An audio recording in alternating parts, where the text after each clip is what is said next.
man. This is exclusive, Maserati. Exclusive, man. Maserati is not starting no trouble. When Maserati Fox pulled out to him in Apollo. Rest in peace, all henchmen in the... When you hear the name Maserati Fox, you're not just hearing about some background rapper who tagged along with 50 Cent. You're hearing about one of the most feared names ever tied to Queens. His rep was stamped in the streets way before G-Unit, long before the spotlight ever touched him. This was a man who once pulled a gun on Jimmy Henchman in broad daylight. No mask, no hesitation. A man who got lit up with 21 bullets and still lived to talk about it, making him sound almost untouchable. That survival alone turned him into one of the 50's most intimidating soldiers. Someone who could walk into any room and people would lower their voices. Fox wasn't just street certified. He was the street. Born Jamal Green, raised in the brutal heart of South Jamaica, Queens, Fox came up in the exact same trenches that molded 50. I want to say that you trying to glorify that, though. Glorify what? Killing? Being locked up. We're talking about the West Side Merrick section. Blocks where kids either made money, made enemies, or ended up in the grave. For Fox and 50, this wasn't some industry friendship. These two had ties that stretched way back to childhood. Their names were written into the same cracked sidewalks, part of the same legacy that Queens will never forget. And let's be real, Fox wasn't some slick rap name cooked up in a booth. He earned it in blood. The story's infamous. Two guys tried to rob him for his chain, but only one of them walked away. The other carried a $150 across his face. That's a razor slash running from the ear to the jaw, leaving behind a scar so deep it needed 150 stitches. That mark wasn't just carved into skin, it was carved into reputation. From that moment, the name Fox stuck like glue. The Maserati part, that came later. Legend has it, during a studio session with Stack Bundles, 50 dropped a cold line. That's the Queens thing. When I say that, it's like, that's a dumb out thing. Oh, dumb out, okay. You hear like Yo G's, all that stuff in Queens, that's from Mozzie. I get that swag. Maserati Fox, fresh out the body shop. And just like that, the name became gospel. But Fox wasn't just about rocking a name. He embodied the lifestyle every rapper bragged about, but few could back up. There was something in his energy that put people on edge, because Fox never sugarcoated where he'd been or what he'd done. He made survival look raw, and he didn't flinch when talking about it. In one interview, somebody pressed him, asking if he thought being locked up was really worth glorifying. Fox didn't hesitate. He shot back with, "Who wouldn't?" That answer alone told you what kind of man he was. Jail, scars, and war stories weren't baggage for him. They were trophies. And make no mistake, he wasn't just heavy muscle. Fox had brains that could flip the whole game. Tony Yayo himself once called him a strategist, even a king manipulator. That was Fox's gift, turning everyday guys into soldiers, seeing potential in people others overlooked, then molding them into weapons for the streets. He played the block like it was chess, always 2 moves ahead, and the scary part was, he was good at it. When it came to G-Unit, Fox wasn't just standing in the background looking tough. He was the living reminder of where 50 and the whole crew came from. He inked his deal with 50 in 2007, but within a year, he was gone, without even dropping a full album. Didn't matter though. His shadow was already stamped deep in G-Unit's history. By 2005, he had already sparked his own wave with G-Unit Dumb Out. It wasn't just a name, it was a movement. Fox pushed it like a brand, flooding mixtapes, rallying a crew, and even dragging the whole thing down south at a time when most New York artists were scared to test those waters. Fox had a way of putting it plain. Pretty thug style, but blow you out slug style. Translation? He had charm when he needed it, but if things went left, he wasn't blinking twice before getting violent. That's why so many people pegged him as one of the most legitimately dangerous men tied to G-Unit. Take the infamous G-Unit verses. Damn, Rick Ross is still in my life. He's a cop. You love a cop, he's a fool. Only fan Rick Ross right now is what happened. Jimmy Henchman feud, one of the bloodiest wars hip-hop ever saw. Fox wasn't in the background watching the chaos unfold. He was chest deep in it, riding front line for 50, ready to move at any second. And one of the most jaw-dropping stories from that beef, it went down inside the legendary Apollo Theater in Harlem. At the peak of the war, Fox straight up pulled a gun on Jimmy Henchman inside the venue. Tony Yayo, who saw it happen with his own eyes, later told the story himself. Henchman and his crew had just cleared the metal detectors and were sliding toward the bar. Yayo's squad was close behind. And that's when Fox made his move. He whipped out the strap, turned to Yayo, and let it be known he was ready. All he needed was a single word, and he was about to light up Jimmy Henchman and his entire crew right there in the Apollo.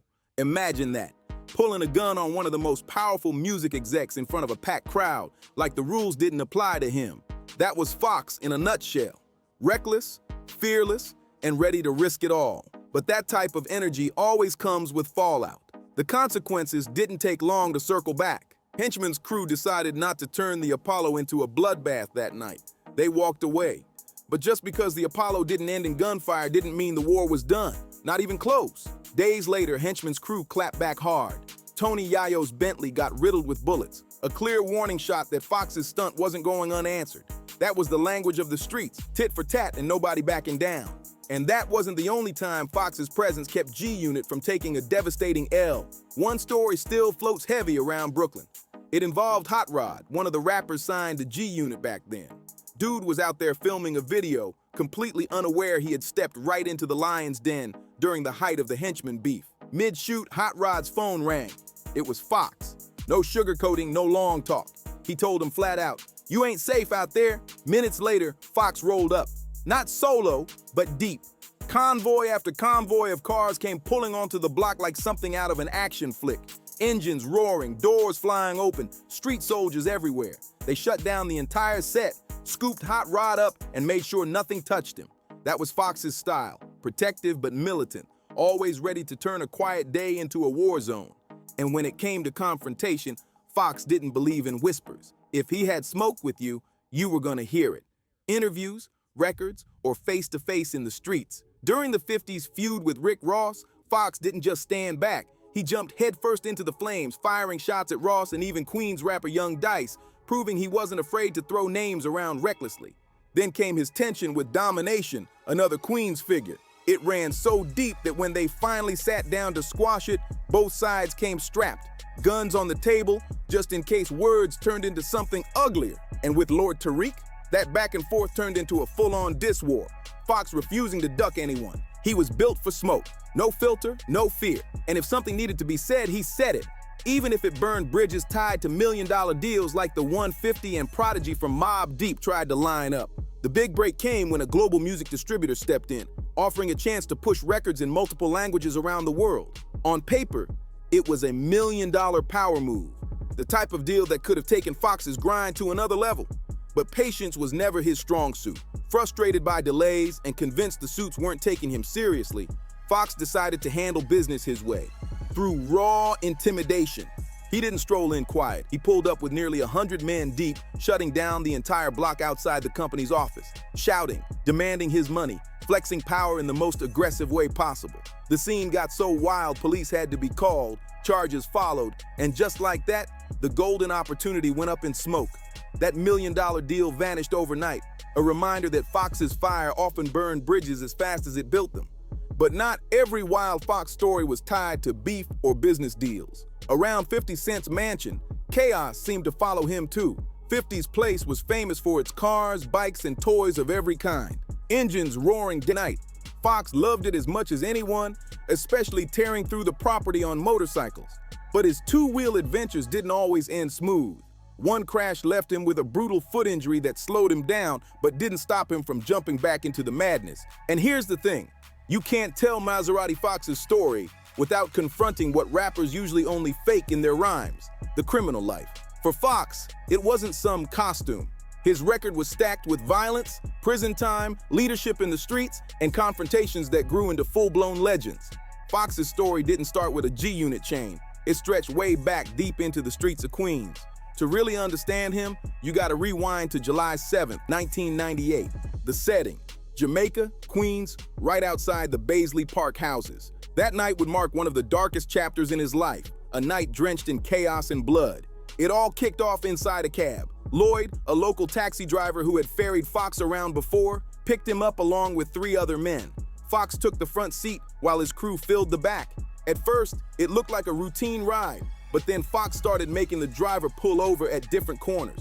First stop, 169th and Foch Boulevard, then again at Guy R. Brewer. These weren't random detours.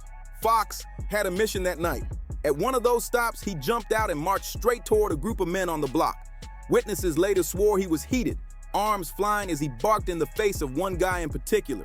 When Fox slid back into the taxi, everything about him had changed. His voice sharper, his mood darker. He spat out to his crew, "They violated me. That dude dissed me. Pop him. Kill everybody." That's when two of his boys, Leon and Andy, hopped out strapped. Seconds later, the night exploded with gunfire. Shots cracked through the air, sending people scrambling in every direction. Lloyd, the driver, ducked low in his seat, too terrified to even raise his head and see who was pulling the triggers. All he could hear was chaos. Moments later, Leon and Andy came tearing back to the cab, adrenaline pumping, guns still smoking. They shoved inside, one of them jamming a pistol against Lloyd's head, ordering him to drive. The cab peeled off, flying through a red light to escape the scene, but the damage was already done. Curtis Scott, just 21 years old, had been walking down a hill when a bullet tore into his head. He collapsed where he stood, dead on impact. Another man, 23-year-old Jamal Etheridge. An armed assassin wearing a black ski mask suddenly pulled up and then riddled a white SUV with numerous bullets as it waited at a stop sign. Detectives say the intended target, Jamal Green, a.k.a. Maserati, once part of the Group G unit, was fatally shot once in the torso. He staggered out of the car and then fell dead in a nearby drive. Caught a round straight to the chest. And then there was Jamal Scott, Curtis's brother. He had been inside a nearby building when the shots rang out. Hearing the chaos, he rushed outside, only to be met with a sight that would scar him forever, his brother's lifeless body bleeding out on the pavement. One witness later testified that he saw Fox give a chilling order, telling one of his boys to get Mel, pointing him straight at a target. The fallout was devastating. Families shattered, lives ripped apart. But in court, the story twisted. Despite Fox's name surfacing in testimony, he was never convicted of murder for that night. Instead, it played out differently. In 2001, years after the shooting, Fox was nailed for criminal possession of a weapon linked to the case. The murder charges never stuck, but the weapons conviction landed him 4 years behind bars. To some, it looked like Fox had slipped through the cracks of justice. But no matter what the paperwork said, the blood from 1998 clung to his name like a curse. That shadow never left him. And here's the thing. Prison wasn't a timeout for Maserati Fox. It was a training ground. Every stint behind those walls didn't weaken him. It sharpened him, connected him, and stitched him deeper into the underworld.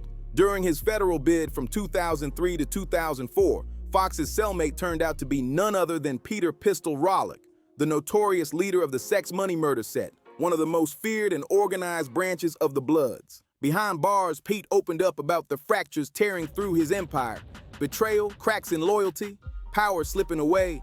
And Fox, he was all ears, always studying, always adapting, always plotting his next move. By the time his release papers hit, Fox wasn't just the same guy running with his old Queens crew. He had leveled up. He officially pledged allegiance to Sex Money Murder, repping the set while still inside the Metropolitan Detention Center in Brooklyn. That move pulled him straight into the center of an enterprise built on murder, drugs, and ruthless control. Maserati Fox wasn't just a rapper brushing shoulders with street guys anymore. He was living inside one of the darkest circles of New York's criminal underworld. Through every war, every prison stint, and every ambush, Fox had one thing most men didn't: survival instincts that bordered on supernatural. They didn't call him Fox just for being slick. According to Tony Yayo, the name stuck because no matter how many times people tried to kill him, he kept slipping away. It was like he was built with 9 lives, untouchable in a world where most never made it past 1. The infamous tale of Fox surviving 21 bullets wasn't some rap exaggeration. Real. One time, a man who owed him $10,000 set him up. Instead of paying the debt, the guy lured Fox into a car and opened fire. Shots tore into him as blood spilled everywhere. But Fox didn't fold. Even while wounded, he fought back, wrestled the gun away, and survived the hit. A scene that sounded more like a Hollywood thriller than real life. And that wasn't the only brush with death. Fox himself swore he once took 12 bullets in a single ambush.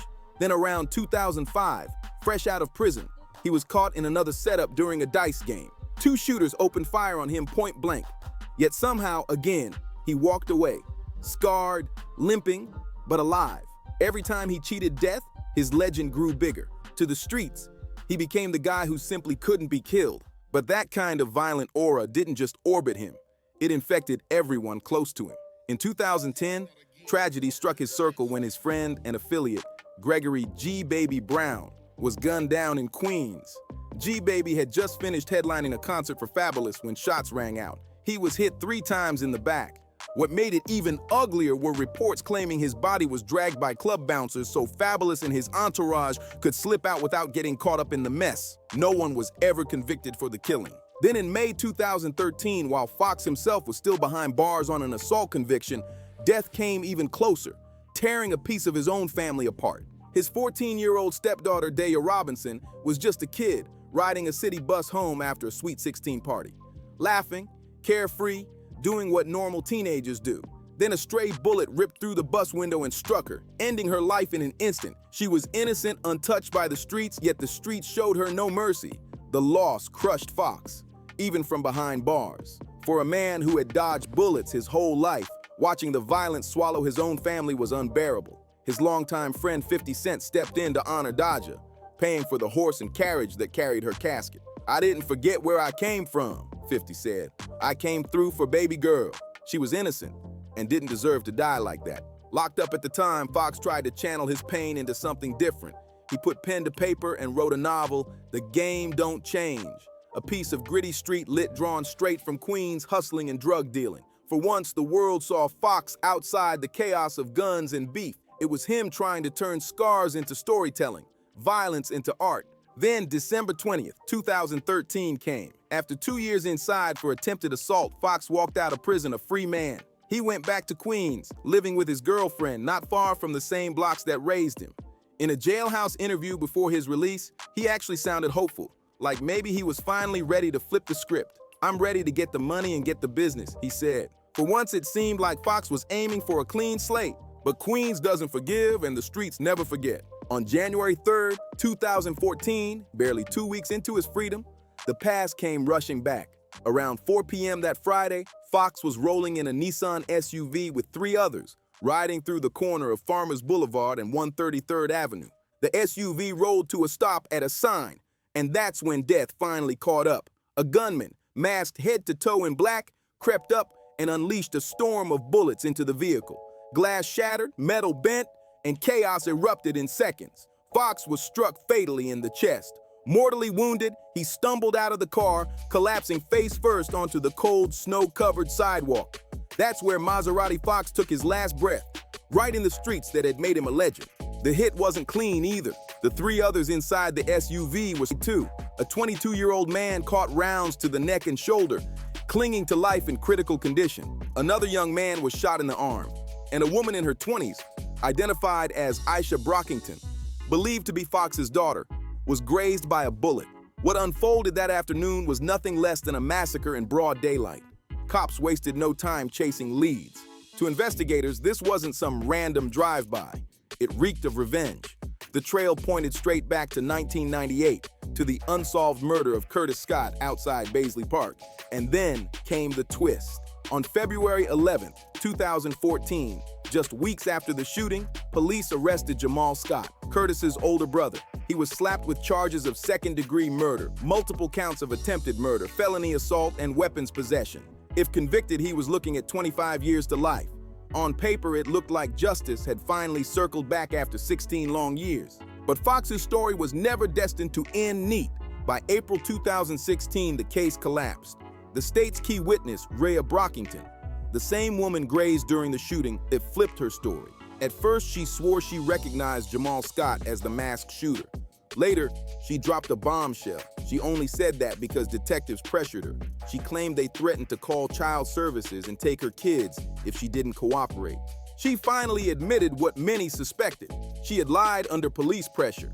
And with that confession, the entire case crumbled to pieces. Rhea Brockington was indicted for perjury, while Jamal Scott walked out a free man after spending 2 years locked up on a charge that couldn't stick.